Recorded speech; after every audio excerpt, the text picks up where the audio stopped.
3,000 miles from the sun and surf of California, far away at the southern end of Argentina, lies a wild land called Patagonia. From California, by car, by boat, on foot, 4 men came to climb a mountain that had been climbed only twice before. 4 men: Yvon Chouinard, internationally known climber; Doug Tompkins, climber, skier, surfer;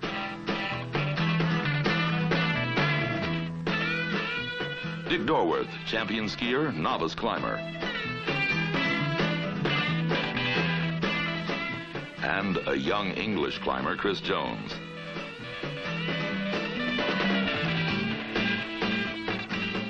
The mountain is an 11,000-foot pile of glacier and granite. It's got sheer walls, cliffs of ice, wild wind, and bitter cold.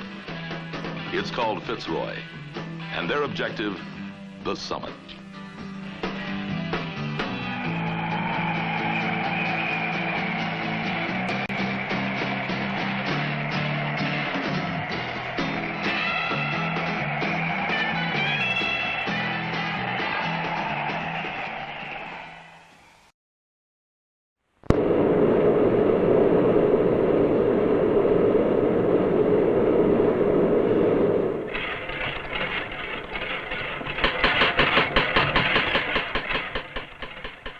Six months out of the year, Yvon Chouinard is a blacksmith.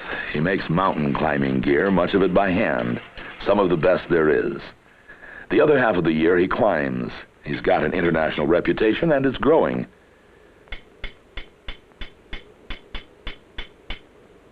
The shop's about to close because Yvon and his friends Doug Tompkins and Dick Dorworth have an appointment with a mountain called Fitzroy, far south in Argentina. It'll take months in a second-hand van just getting there. Along the way, there'll be surfing and skiing. Well, let's go. Running, run, run, run, run, run, run, running, don't know why. Looking for a place to go, always reaching high. I remember thinking last time that I was home to stay. Now I have to leave that home life, but I'll be back someday.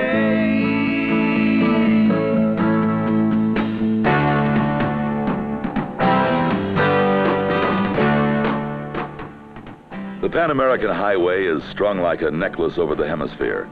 Yvon, Dick, and Doug follow it through Mexico, and they'll stay on it for thousands of miles till it peters out in the jungle. And then, any way they can, they'll get down to Chile, where they'll pick up a young Englishman named Chris Jones. He's down there on an expedition of his own, and that's good, because as it is, there isn't room in the van to scratch your head.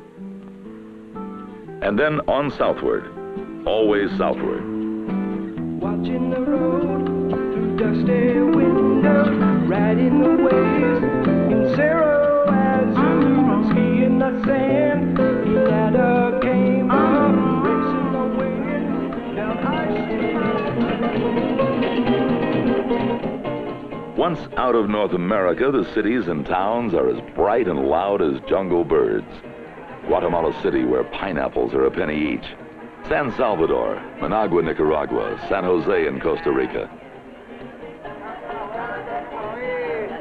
Dick Dorworth's only begun to climb this year. He's listened to Doug Tompkins and Yvon talk about the Argentine expedition that recently climbed Fitzroy, and he's impatient to get on with it. But South America demands patience. Down here, the clocks don't run, they walk. South of Panama City, the highway loses itself in jungle. So for 2 weeks, they kill time, waiting for a boat to take the van across the Caribbean to Colombia, where the road starts again. A haircut can save trouble at South American borders, and there are a lot of them to cross before they get to Fitzroy. In the marketplace, Doug Tompkins has his fortune told by a brightly colored little bird who chooses a message just for him. Su familia pensa en usted. Your family is thinking of you.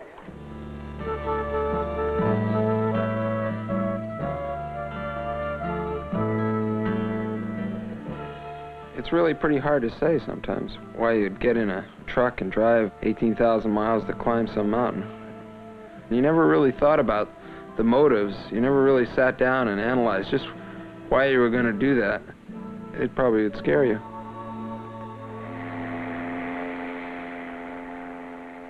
From Colon in Panama, the boat crosses to Cartagena in Colombia.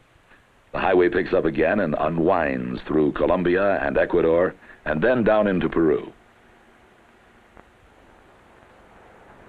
Doug and Yvonne keep an eye on the Pacific surf, looking for a chance to unstrap the boards they've brought, and at Chicama in northern Peru, they find it. Waves a mile long and smooth as glass. Yvonne's a fine surfer. Doug's pretty good at it, as he is at almost everything he tries. Dick Dorworth's no surfer, but he wipes out with a good grace. We wanted to find the waves just to ride a mile of ocean glass. It's a hot, windy summer day, and it won't be long till we're standing tall, cutting through an ocean full of shifting walls, reaching out to listen as the seagulls call. You begin to realize that you're just as small, knowing that the seagull doesn't care at all. Gonna ride another wave. Don't fall, don't tumble. You're on your own. Look out!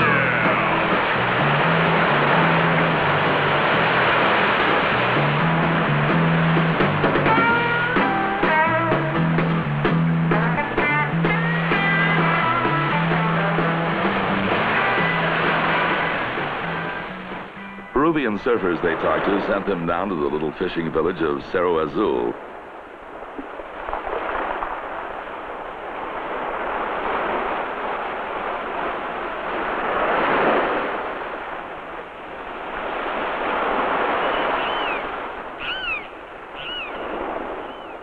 Across the bay, seabirds watched as Doug and Yvonne decided to see what would happen if you went with the wave under that long pier. Maybe you'd come out the other side still standing up.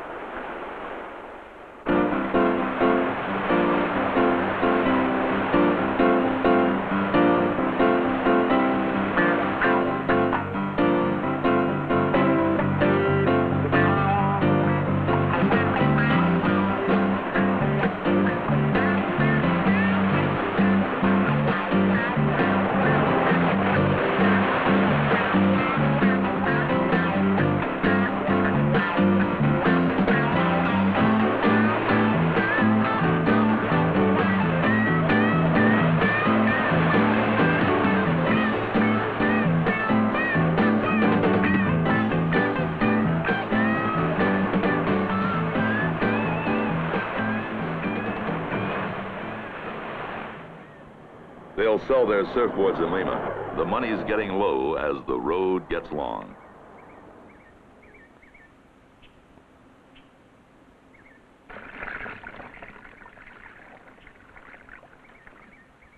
South America can be hard on a van that was showing her age when she left California.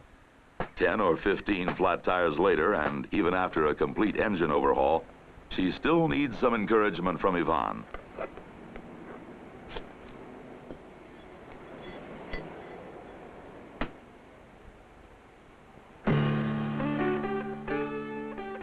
It's funny traveling down the length of the world. The seasons turn around on you.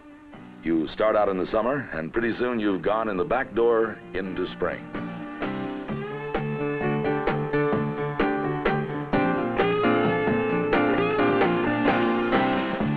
We're on our way down the road, miles to go through the seasons. We're on our way to the desert traveling again. It's a rock and roll.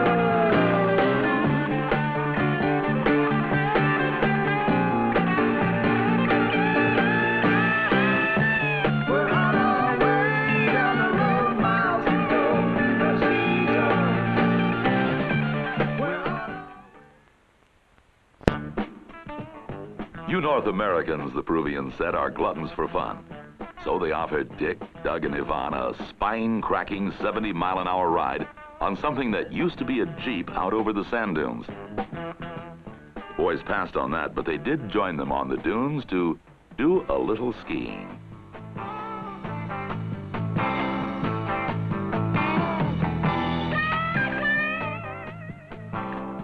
The Peruvians tried to show them how, but Dick Dorworth is an expert skier, a champion, and he started teaching them. Instead of just scooting down the dune, try some of these link turns. Snow skiers have been doing them for years.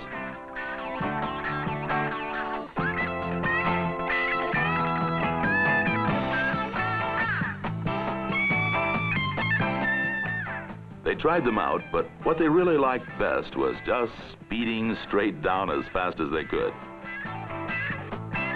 And Dick could understand that, because it was down here that he once set a world speed record on skis. It was in Portillo, Chile. A team out to break the world speed record has prepared this slope of ice themselves. On the team, Dick Dorworth.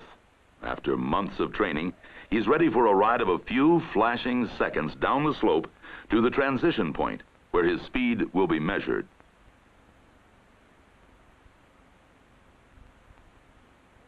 The main thing to do is to keep your body very low and keep very far forward, you know, or like an egg. You must maintain balance at all costs. When you start at Portillo, it's a commitment that there's no retreat from. The mountain is 80% steepness, so in 50 yards you're going to be going 80 or 90 miles an hour.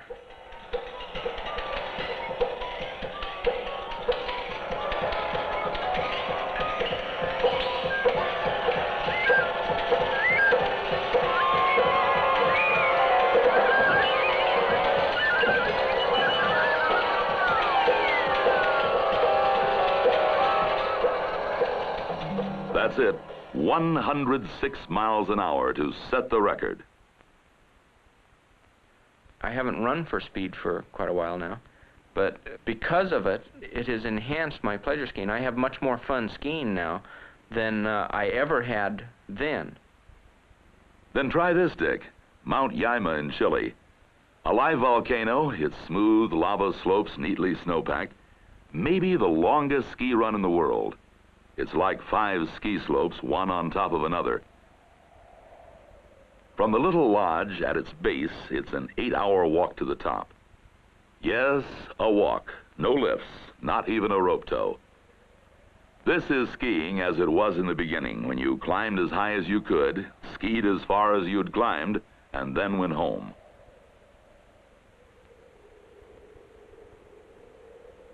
Yvonne, the climber, the surfer, the mountaineer, is a duffer on skis, about as capable as Dick Dorworth on a surfboard. Dick's watched him fluff and fall, but says Yvonne's a natural skier.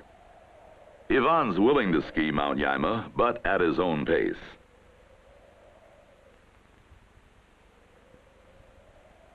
Near the top, the sulfur fumes are thick, the rocks are warm, and the volcano is breathing quietly in its sleep. Doug? The wind was blowing hard from the north.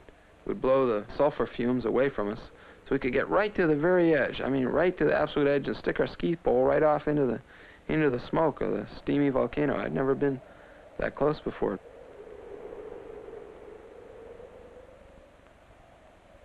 It's the slope that skiers go down endlessly in their dreams.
And here comes Yvonne.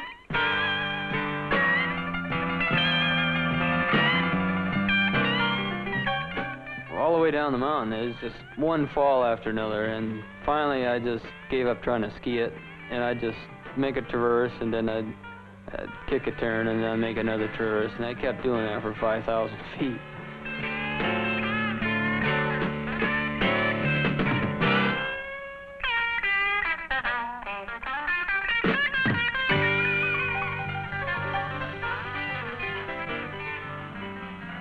It feels good to be up on a mountain. The cold air in your lungs, the snow under your feet. There's another reason for the skiing, though. Their summer-softened bodies are toughening up for the snows of Fitz Roy.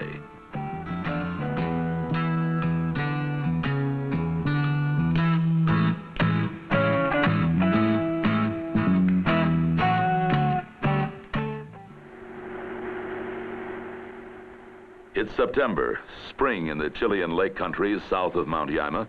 The skis have been sold, and the last leg of the journey takes them past White Mount Osorno. The further they go, the less road there is to go on.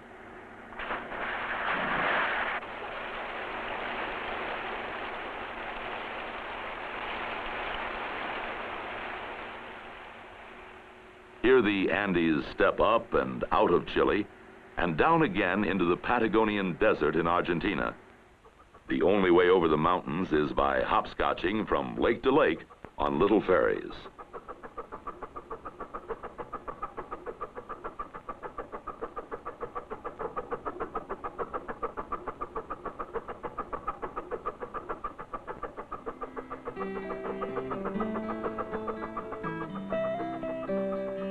There's been a change of plans, though. It looks like there will only be 3 against Fitz Roy. The young Englishman, Chris Jones, didn't show up at the meeting place, and after a few days' wait, they've decided to go on without him.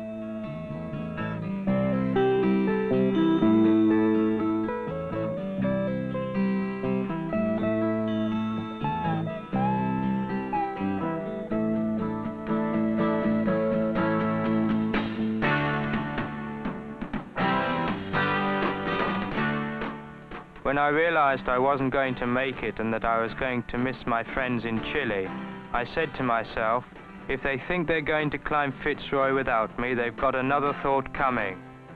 There's only one road from the north across the Patagonian desert that takes you to Fitz Roy, so I decided to hitch a lift to a point I knew they'd have to pass, and I was prepared to sit there all week if necessary, waiting for them.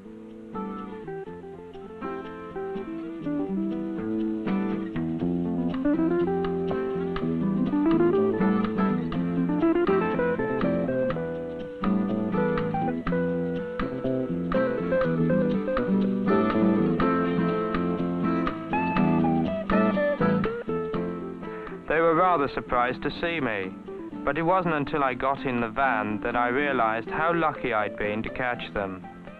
What if I'd fallen asleep or it had been night or something, and they'd simply driven straight past me? Then where would I have been? Not on my way to Fitz Roy, that's for sure.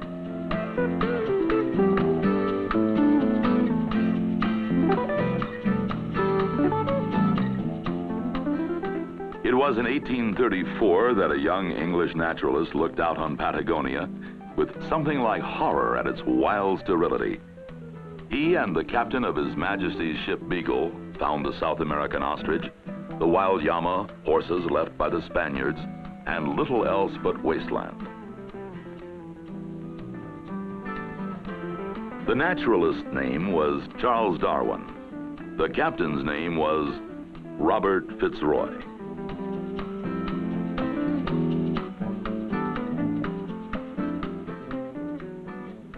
From 60 miles off, you first see it. Blue with distance, but harsh, defiant as a clenched fist. This is what you've come for. And from here, it doesn't look difficult to climb. It looks impossible.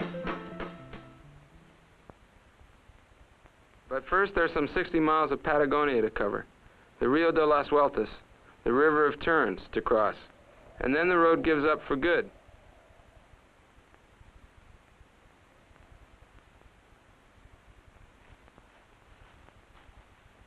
Carrying all our gear in the van was easy, but the van had to be left here.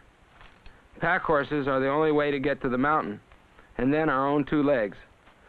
So we thought very carefully about what we would really need.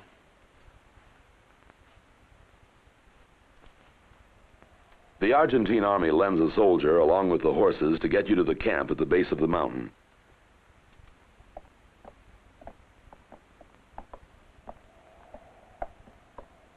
As far as anyone can remember, it was Doug who first said, "Let's do it. Let's climb Fitzroy." He's in its shadow now, a happy man.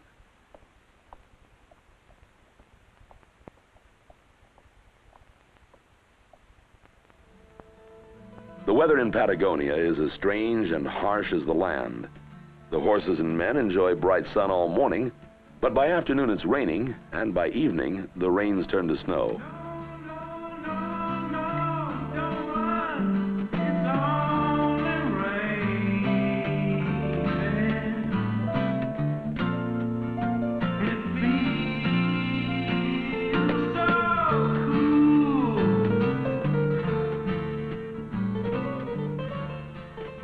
This campsite was established by the French in 1952 and used again by the Argentine expedition some years later. They hurry to set up some shelter, wrestling bags and gear in the wet cold. A little taste of what's to come. But by the next day, Patagonia's changed its mind. The weather's fine again. Doug and Yvonne will scout the first part of the route, comparing their charts with the reality, while Dick and Chris finish setting up camp.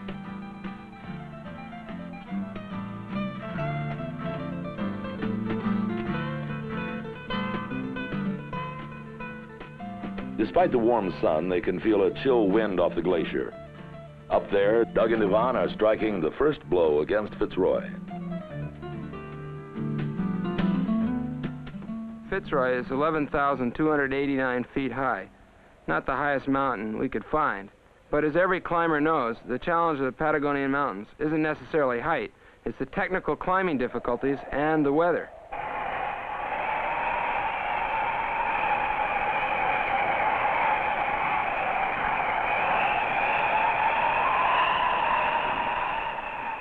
The charts and maps don't show the storms that brew just 50 miles away on the Pacific, or the winds made down on the continental ice cap that come screaming across Fitzroy's glacier.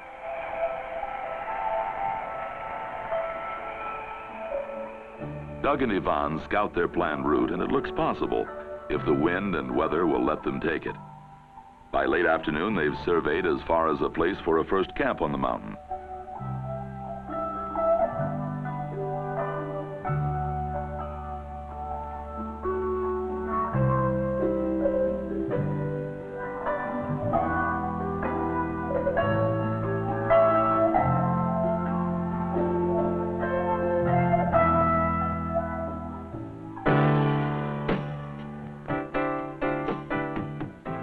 From base camp to Camp 1 with equipment and supplies. Each of them carries an 80-pound load. No one knows how much time Fitzroy will demand of them, so day after day they haul and carry like pack animals, making kick steps up the steep snowfields, sunburnt, bone aching, exhausted. The mountains are peaceful when the morning comes. Soon the wind will cover our tracks again as we lift our eyes to a fiery sun that sparkles on fingers of ice and stone. Far above where the eagle flies is a place where you can reach out and touch the sky, and all your troubles just disappear where the wind is strong and the air is clear. Oh, do, do, do, do, do. Do, do,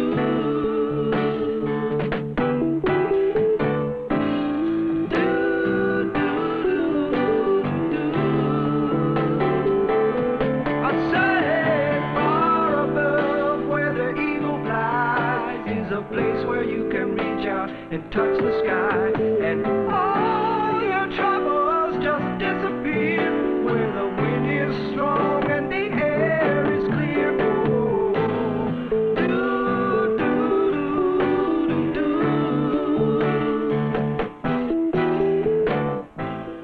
On Fitzroy, tents are useless. The wind would snatch them away like rags. The only security is in a cave dug into the ice. Inside, it's wet, cramped, dark, and cold. But it's quiet, out of the wind. And at night, it's a lot cozier than anything you could find outside.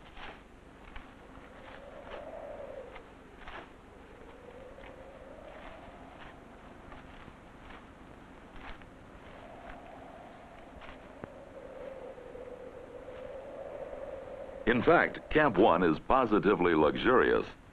A rock outcropping with a view where you can sit and dry your ice-soaked clothes in the sun. A visitor, an Andean condor, soaring on its 10-foot wingspread. This huge bird is really a vulture, and you wonder if you're being filed for future reference.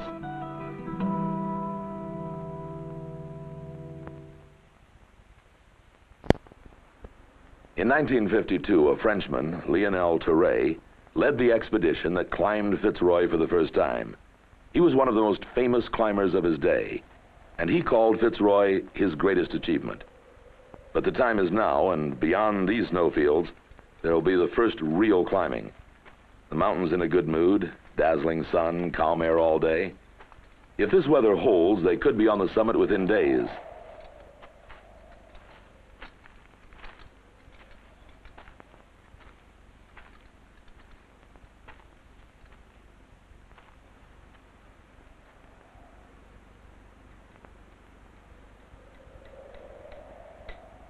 The first vertical pitch. Ivan is in the lead. The rope around his waist is belayed by the man below him who will hold him in case of a slip. This is aid climbing, where there are no hand or footholds, and you ascend on aid slings, foot straps that are a kind of movable ladder. Climbing is a kind of mathematics of danger. Each problem is an equation of rock and muscle, and a wrong answer could mean a fall. Ivan searches without strain for solutions, while the man belaying him waits, watching every move. The lead climber's life depends on the pitons he hammers into cracks. The rope that will catch him if he falls is threaded through carabiners hung around the pitons.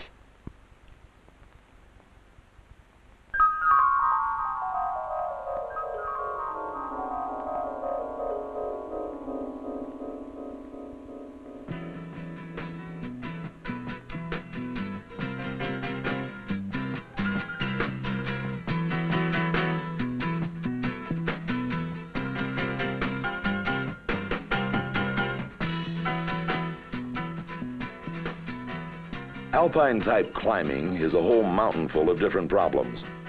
Rock walls are one, snow is another.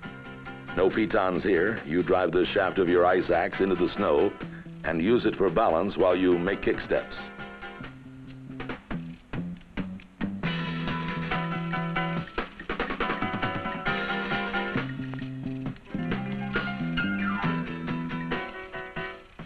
For traction, you wear spikes on your boots called crampons. If the snow is rotten, it can give way under your weight.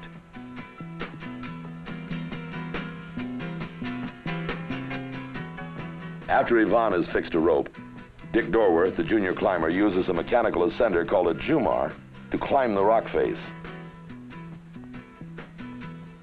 A gear allows the jumar to move up the rope, but not down.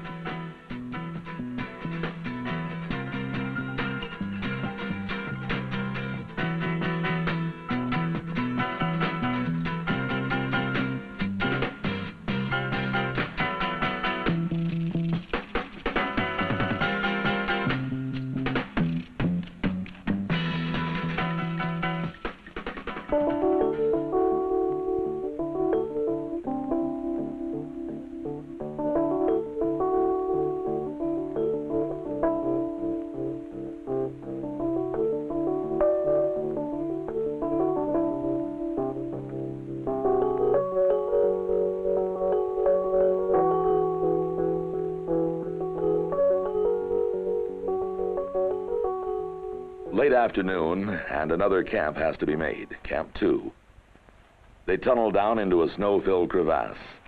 A natural hollow in the wall of the crevasse makes a fine cave when the loose snow is dug out of it. Only the snow in the crevasse keeps settling and opening a crack in their tunnel floor that has to be continually packed with more snow.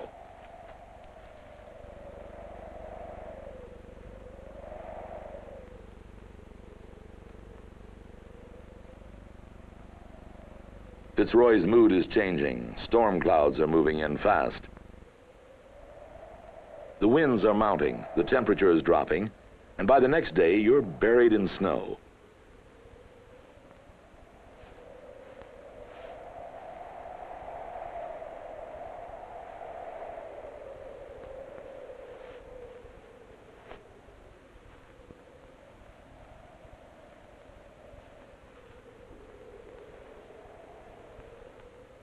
There will be no climbing today, or tomorrow, or the next day, or the next day.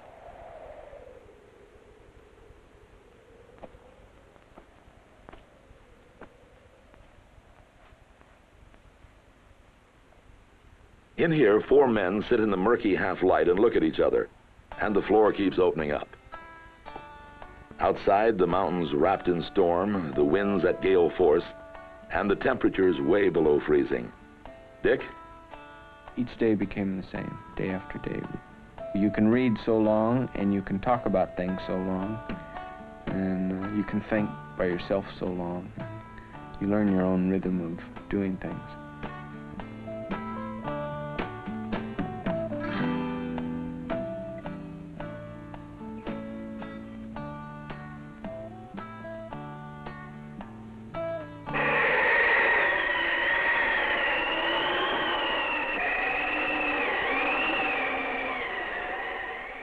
After days of being bottled up in the cave, any let-up in the weather is an excuse to get out and at least look around, to prove to yourself no movement is possible.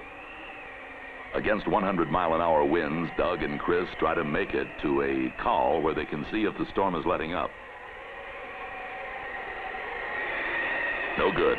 Not far from camp, they're beaten by wind, blind with snow, frozen to the bone, and within a few minutes, they're back inside.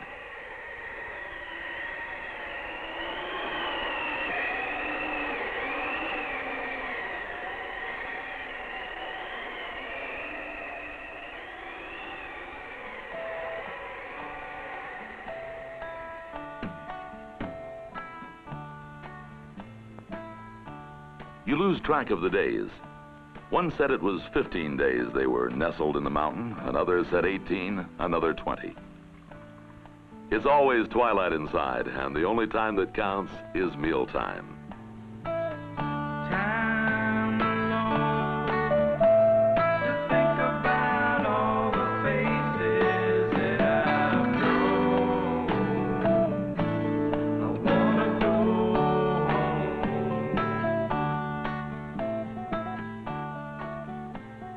They drink soup that gets thinner and thinner, and they tell tales, the oldest escape of men trapped together. Yvonne tells about California and being warm, the ocean, about girls, and you listen between sleeping and waking. It seems sometimes that you're dreaming of being trapped in a cave of ice in Patagonia, and that all the time you're home.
When the food's finally gone, they retreat from Camp 2.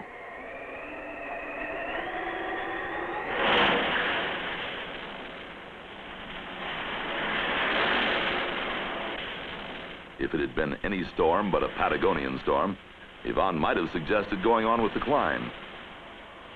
Whether we climbers want to admit it or not, 90% of the times that we retreat from storms, we could have gone on and just climbed right on through. Most storms in the mountains are merely uncomfortable. They won't kill you, but on Fitz Roy, these storms are a different story, and you knew you had to get out of there. After weeks of being caged in ice, even going down seems like progress. In the face of the storm, they rappelled down the walls they climbed up, foot by foot, all the way back down to base camp.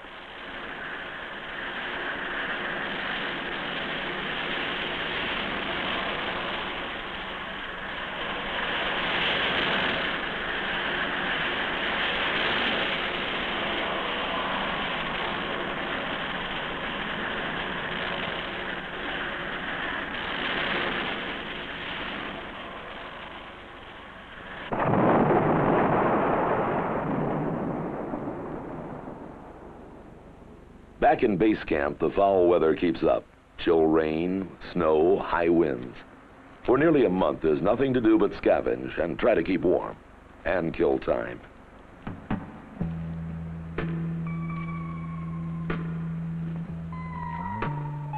Yvonne ekes out their supplies by learning to bake bread in the oven thoughtfully left behind by the French expedition so many years before.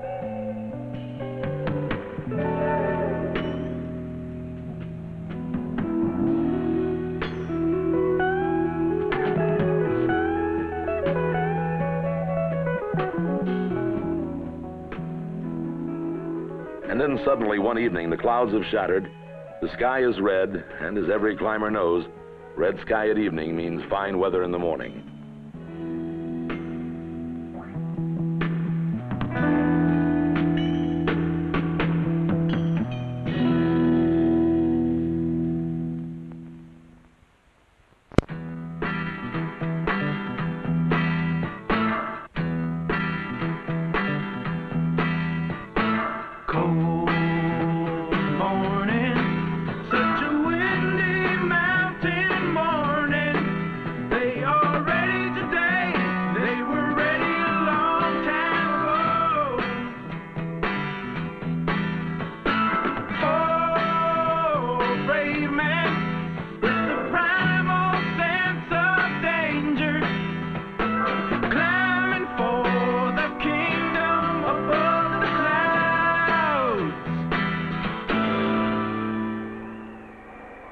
Down here at the end of the world, when good weather comes, it comes from the south, riding on winds from the Antarctic.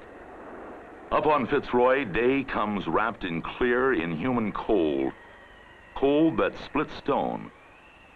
The glacier moves an inch. The wind screams. Nothing lives. All the way back up to where Camp 2 used to be, doing it all again against an old enemy, the wild wind.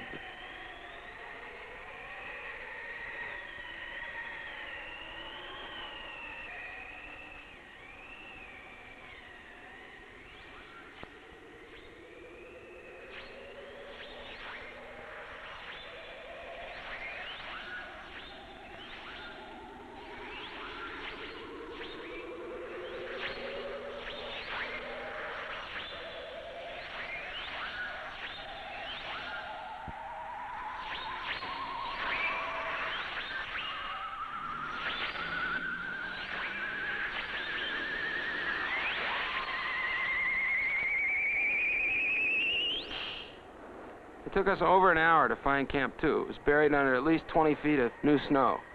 We had neglected to mark the entrance to our ice cave. From here we can see tomorrow's climb. We can plot an imaginary line up 2,000 feet of frozen granite.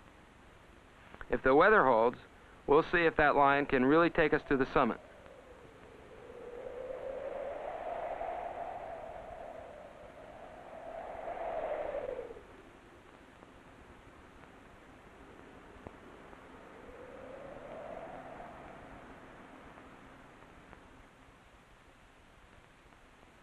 "2:30 a.m. Yvonne leads the first pitch. The mountains are very silent and ominous this early in the morning. You have a lot of fear because fear of the dark, for one thing, and fear of sticking your neck out. Anyway, early in the morning, there's just no brave men early in the morning. The pre-dawn cold is intense, but fingerless gloves are necessary. Bare fingertips can find a hole where gloves would slip. You try to rub some life into frozen fingers while you plan the next move.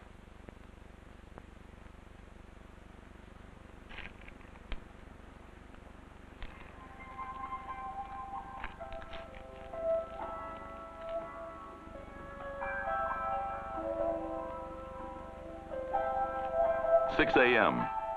Yvonne, the careful problem solver, has exchanged lead with Doug, the risk taker, the charger.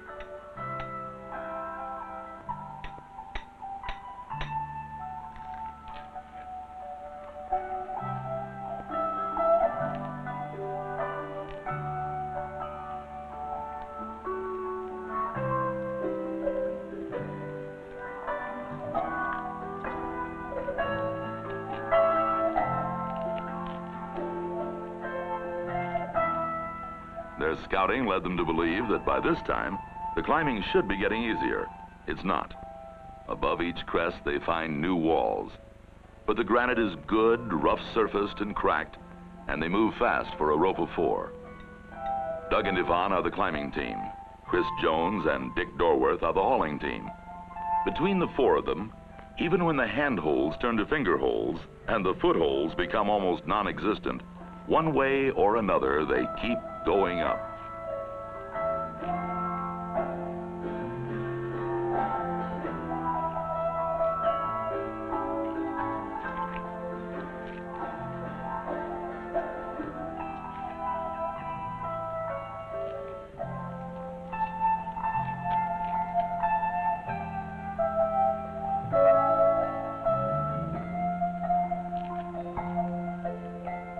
"10 a.m. Far back, Dick Dorworth struggles with the mountain on his own. Most of the climb, I was the last man. I was always hustling to get up to them so they'd have more ropes to use. Usually, by the time I would get to the top of a rope, the rest of the guys would have gone on and left another rope for me. So very often I was just alone, and I'd get to the top of a pitch and I'd have to coil the rope I'd just jumarred up and get on the next rope and go up that. A lot of times I would get behind everyone else and I would find myself alone on the side of Fitzroy. Sometimes it started to get to me, but I never dwelled on it. I just got on my jumars and jumarred up the rope, got on the next rope and jumarred up that.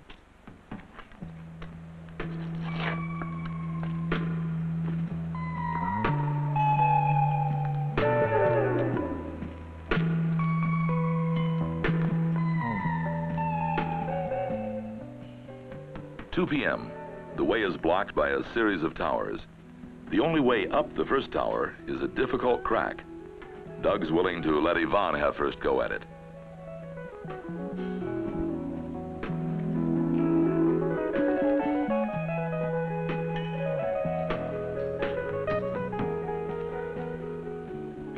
Yvonne, the graceful, the climber who never seemed to show strain even at the most difficult points.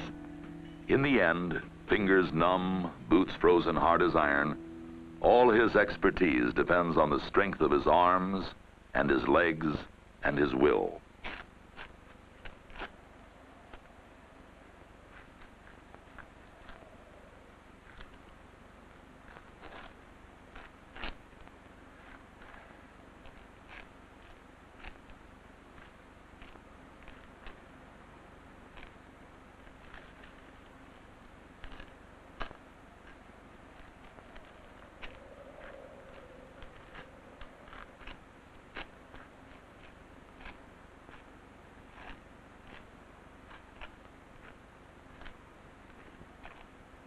"3 p.m.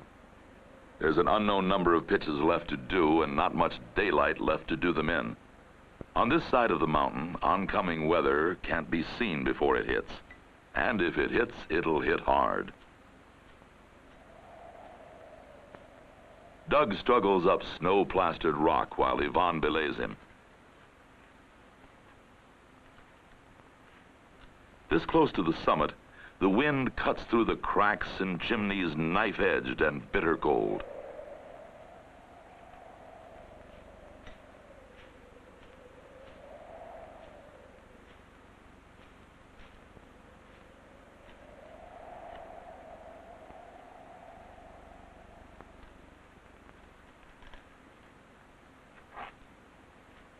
A chimney is a crack wide enough to get into.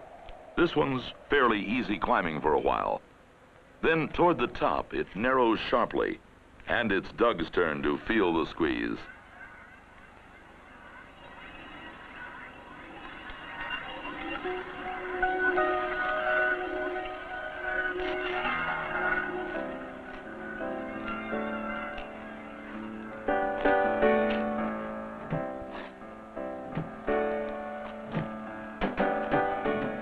When a crack's wide enough for your hand but offers no lip to take hold of, you jam. Force your hand in, make a fist, and pull yourself up.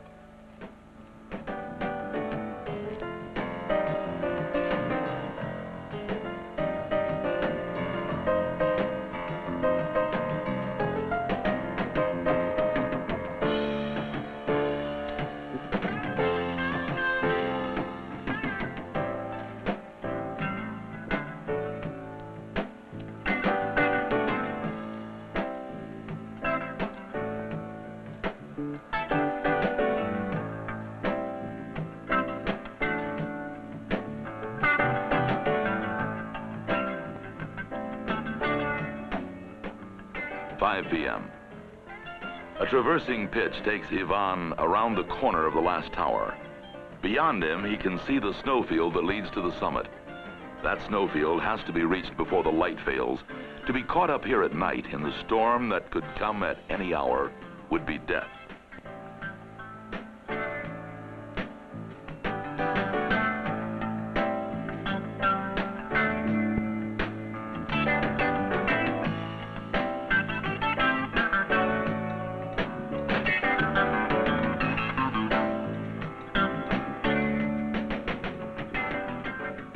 p.m.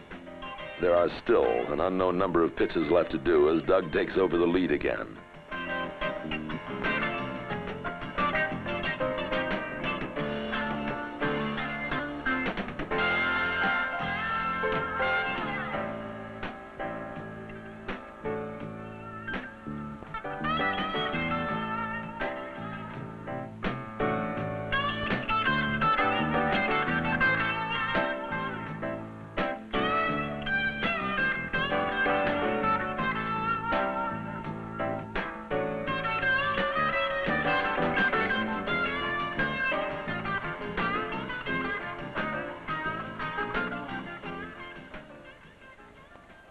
That's it.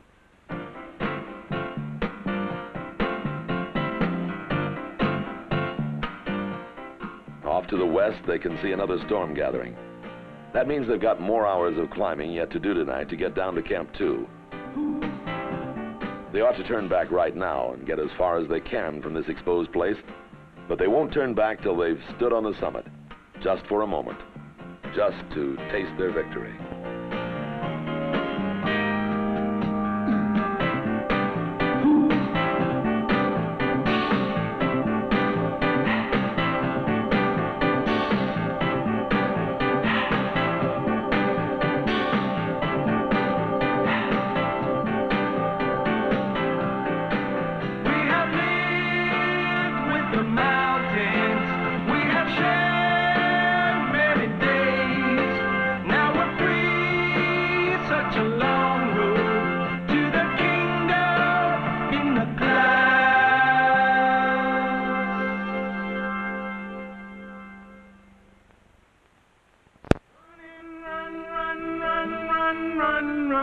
Running, don't know why. Looking for a place to go, always reaching high. I remember thinking last time that I was home to stay.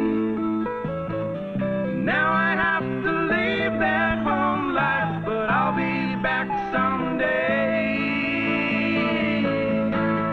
'Cause my love is strong.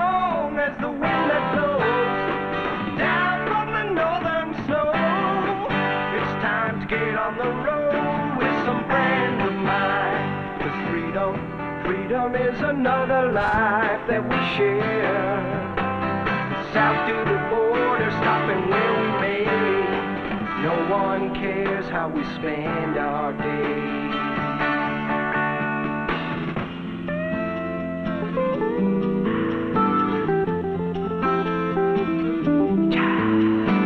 Watching the road through dusty windows, riding the waves in Cerro Fitz, skiing the sand. He ladder came up, racing the waves down